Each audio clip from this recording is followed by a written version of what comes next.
our talk must only be of Benedick. When I do name him, let it be thy part to praise him more than ever man did merit. My talk to thee must be only how Benedick is sick in love with Beatrice.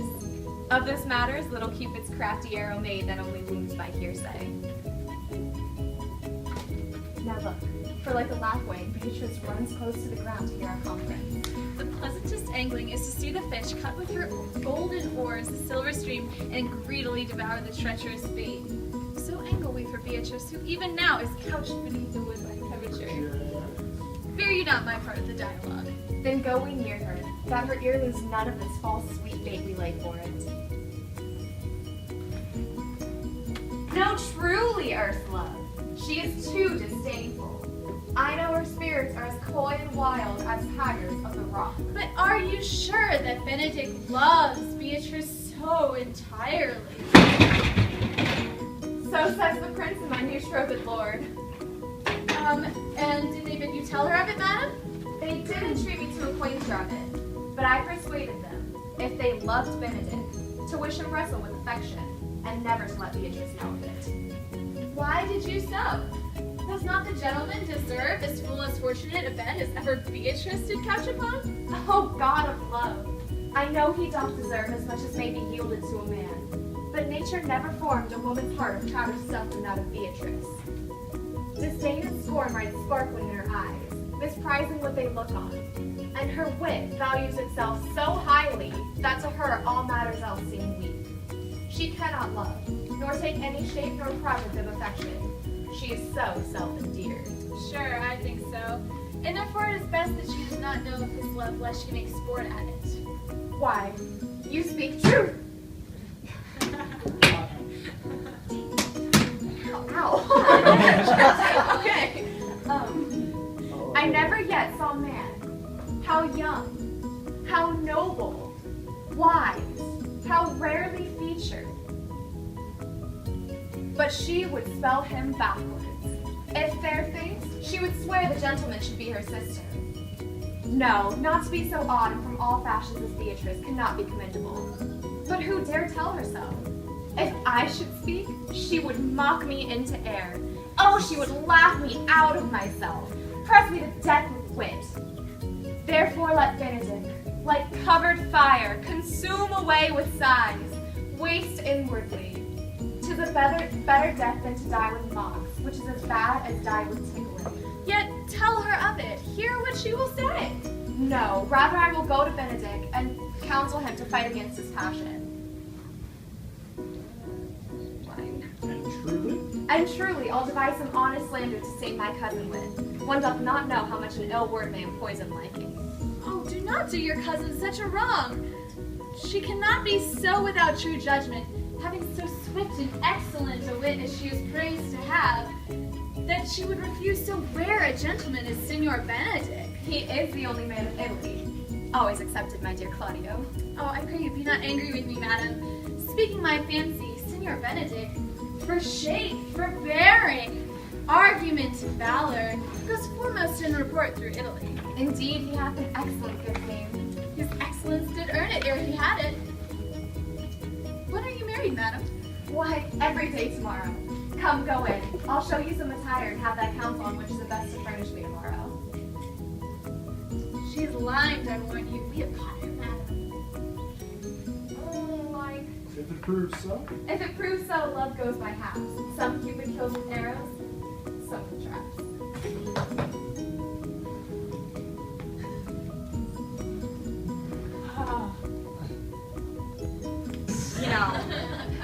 You know, it's like, oh my gosh, can't even believe it. I'm Such a like, good contrast, though. That was great. yeah. See, yeah. But that's me. We gotta, Whatever. some of it we have to detach from the sides. I was going. I'm sorry.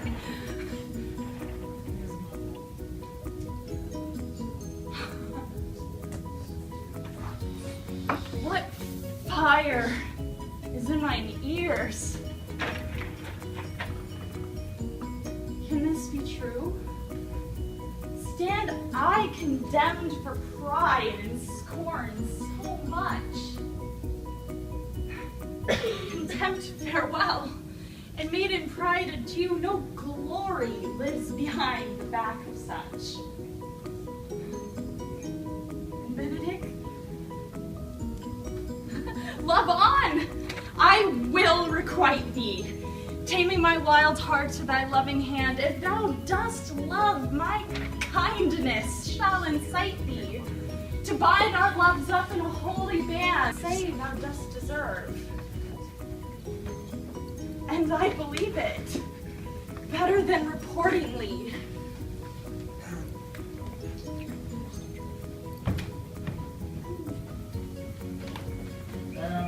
I do but say till your marriage be consummate, and then go I toward Aragon. I'll bring you thither, my lord, if you'll vouchsafe me. Nay, that be as great the soil of the new gods of your marriage. I will only be bold with Benedick for my company. For he is umber. He hath thrice cut Cupid's bowstring, and the little hangman dare not shoot at him. His heart is like a bell, and his tongue is the clapper. For what his heart thinks, his tongue speaks. Gallants, I'm not as I have been. I say, methinks you are sadder. I hope you be in love. Oh, hang him, truant! There's not a drop of blood in him to be truly touched by love. I have the consent. Draw it! Now hang it. Oh, sigh for a toothache. Wait, where is the humor? Unless he have fancy for this foolery, as it appears he hath, he shall not be fancy the fool. He is no fool for fancy. He is no fool for fancy, as thou would have him appear. Where is but the humor or the worm? Well, every man can master grief, but neither has it. Yet say I, he is in love. No, there's no appearance of fancy in him, unless it be a fancy he hath the strange disguises, is to be a Frenchman today and a Dutchman tomorrow. Unless he have a fancy to this foolery, which it appears he hath, he is no fool for fancy, as you would have it appear he is.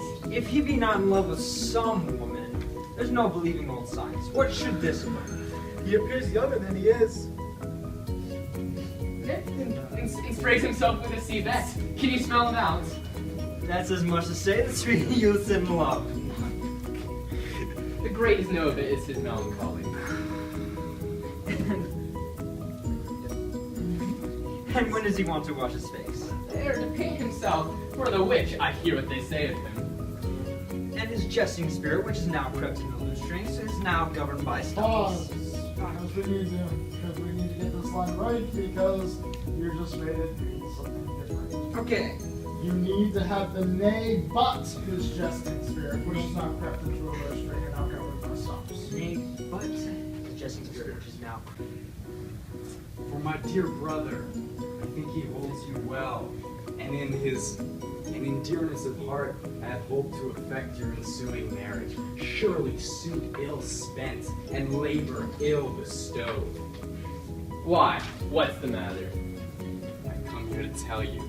And circumstances shortened, for she has been too long a talking of. The lady is disloyal. Who? Hero. Leonato's hero. Your hero. Every man's hero. Disloyal. Yep. The word is too good. The word is too good to paint out her wickedness. I could say she were worse. Think you of a worse title, and I will fit her to it. Wonder not till further warrant. Come but with me tonight. You will see her chamber window entered even the night before her wedding day. If you would still marry her then, If you love her then, let her tomorrow. if you love her then, wed her tomorrow.